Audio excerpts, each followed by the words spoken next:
Jaribu kung'ang'ana kujituma hapa tupate rasiku. Hapa vile valve tuko Kawangware Muslim, Red Carpet siku zote Dagoretti, Nairobi, Kenya. Ni aje hapa na Mayudi bana ajue, si ndio? Yeah, kuna tabia kishetani ambayo mpendi ni gani?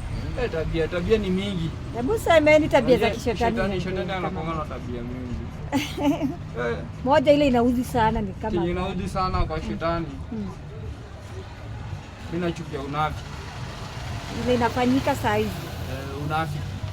Unafiki.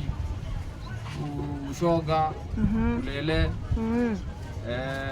Miadarati, hiyo pia ni ushetani. Kingine ni nini? Watu wajitume. Kwanza ujitume kwa Mungu. Uepuke na hiyo kazi ya shetani. Bora. Kwa shetani si rafiki. Shetani sio best. Ndio maana mimi nasemanga Mungu nibariki, nikumbuke siku zote. Siku zote. Kama kuna ngori na niandama niepushe zote. Tabia ya kishetani ambayo sipendelee ni kuangalia mke wangu na unamsalimia na niko hapo nyuma. Unasalimia demu yangu ati mambo. Unakaa poa nini? Tabia ya kishetani. Tabia ya kishetani.